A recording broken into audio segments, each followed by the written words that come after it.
ओम शांब शिवाय नमः। ओम शांब शिवाय नमः।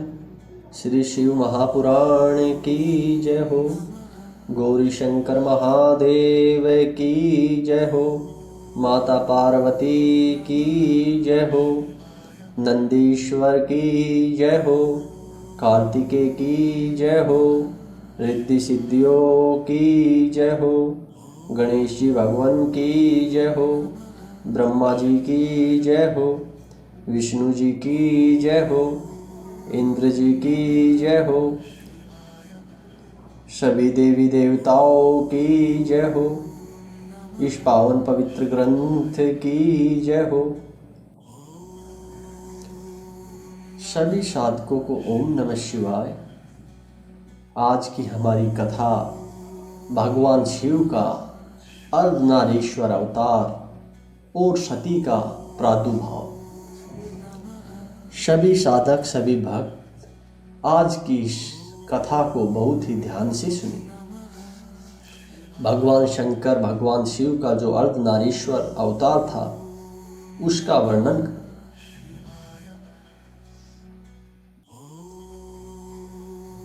नंदीश्वर बोले, हे तात, हे महाप्रज्ञ, अब मैं ब्रह्मा जी की मनोकामनाओं को पूर्ण करने वाले शिव के उत्तम अर्धनारीश्वर नामक रूप का वर्णन कर रहा हूँ, उसे सुनिए।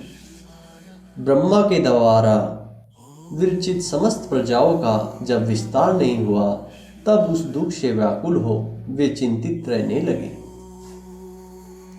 तब आकाशवाणी हुई कि आप मैथुनी सृष्टि करें। यह सुनकर ब्रह्मा मैथुनी सृष्टि करने का निश्चय किया। उस समय शिवजी से स्त्रियां उत्पन्न नहीं हुई थी, अतः ब्रह्मा जी ने मैथुनी सृष्टि करने में समर्थ नहीं हो सके। शिव के प्रभाव के बिना इन प्रजाओं की वृद्धि नहीं होगी, ऐसा विचार करके ब्रह्मा जी तप करने को उद्यत हो गए। पार्वती रूप परम शक्ति से संयुक्त परमेश्वर शिव का हृदय में ध्यान लगाकर वे अत्यंत प्रीति से महान तपस्या करने लगे। इस प्रकार की तपस्या से संयुक्त हुए उन स्वयं शंभु ब्रह्मा पर थोड़े समय से में शिवजी शीघ्र ही प्रसन्न हो गए।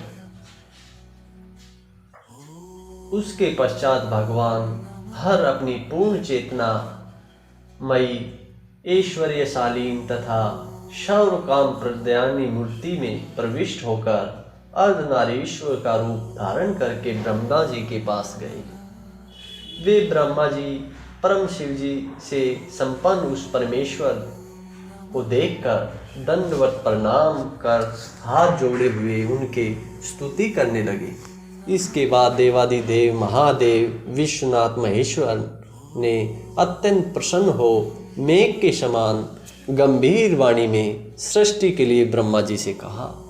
ईश्वर बोले, वत्स, हे महाभाग, मेरे पुत्र पितामह, मैं तुम्हारे समस्त मनोरथ और यथार्थ रूप से जान गया हूँ। प्रजाओं की वृद्धि के लिए ही तुमने इस समय तपस्या की है। उस तपस्या से मैं संतुष्ट हूँ और तुम्हें इच्छित वरदान दे रहा हूँ। परम उदार एवं स्वभाव से मधुर यह वचन कहकर भगवान शिव ने अपने शरीर में वाम भाग से देवी पार्वती को अलग किया। शिव से अलग हुई माता पार्वती पृथक रूप में स्थित उन परम शक्तियों को देखकर विनीत भाव से प्रणाम करके ब्रह्मा जी उनसे प्रार्थना करने लगे। ब्रह्मा जी बोले, भोलेनाथ, आपके पति देवादिदेव शिव जी ने सृष्टि की आदि में मुझे उत्पन्न किया है और उन्हीं परमात्मा शिव ने सभी प्रजाओं को नियुक्त किया है। हे शिवे, उनकी आज्ञा से मैंने अपने मन में से सभी देवताओं आदि की सृष्टि की है, किंतु बार बार सृष्टि करने पर भी प्रजाओं की वृद्धि नहीं हो रही।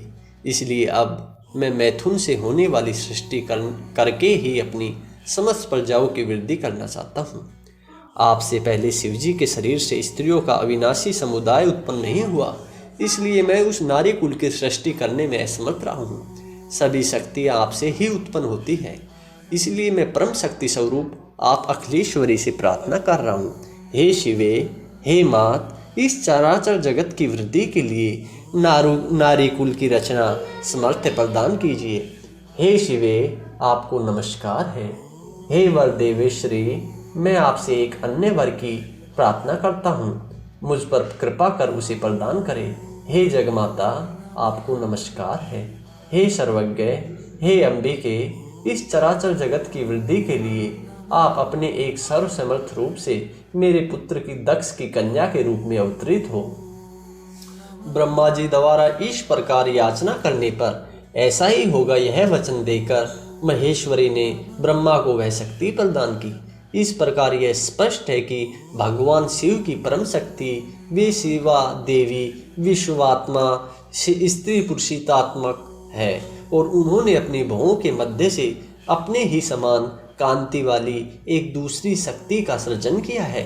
उस शक्ति को देखकर देवताओं में श्रेष्ठ कृपा सिंधु लीलाकारी महेश्वर हंसते हंसते उस जगमाता से कहने लगे।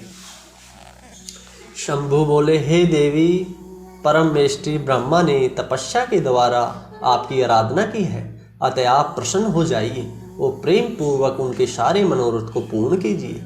तब उन देवी ने परमेश्वर शिव की आज्ञा सोधार्य करके ब्रह्मा जी के अनुसार दक्ष पुत्री होना स्वीकार किया।